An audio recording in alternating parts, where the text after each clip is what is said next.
Genèse chapitre 15. Après ces événements, la parole de l'Éternel fut adressée à Abraham dans une vision et il dit : Abraham, ne crains point, je suis ton bouclier et ta récompense sera très grande. Abraham répondit : Seigneur Éternel, que me donneras-tu ?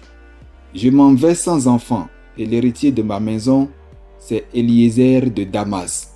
Et Abraham dit : Voici, tu ne m'as pas donné de postérité, et celui qui est né dans ma maison sera mon héritier. Alors la parole de l'Éternel lui fut adressée ainsi : Ce n'est pas lui qui sera ton héritier, mais c'est celui qui sortira de tes entrailles qui sera ton héritier. Et après l'avoir conduit dehors, il dit : Regarde vers le ciel et compte les étoiles, si tu peux les compter. Et il lui dit : Telle sera ta postérité.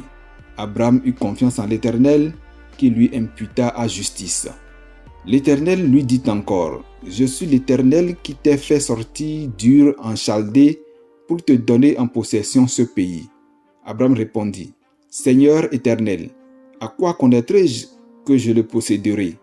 Et l'Éternel lui dit : Prends une génisse de 3 ans, une chèvre de 3 ans, un bélier de 3 ans, une tourterelle et une jeune colombe.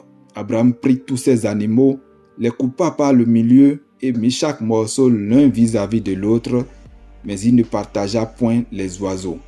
Les oiseaux de proie s'abattirent sur les cadavres et Abraham les chassa. Au coucher du soleil, un profond sommeil tomba sur Abraham. Et voici une frayeur et une grande obscurité vinrent l'assaillir. Et l'Éternel dit à Abraham : Sache que tes descendants seront étrangers dans un pays qui ne sera point à eux. Ils y seront asservis et on les opprimera pendant 400 ans. Mais je jugerai la nation à laquelle ils seront asservis et ils sortiront ensuite avec de grandes richesses.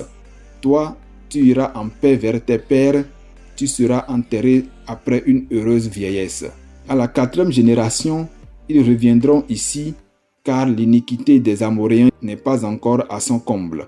Quand le soleil fut couché, il y eut une obscurité profonde, et voici, ce fut une fournaise fumante, et des flammes passèrent entre les animaux partagés. En ce jour-là, l'Éternel fit alliance avec Abraham et dit : Je donne ce pays à ta postérité, depuis le fleuve d'Égypte jusqu'au grand fleuve, au fleuve d'Euphrate, le pays des Kéniens, des Kénisiens, des Cadmoniens, des Hétiens, des Phéréziens, des Réphaïm, des Amoréens, des Cananéens, des Guicharziens et des Jésubéens.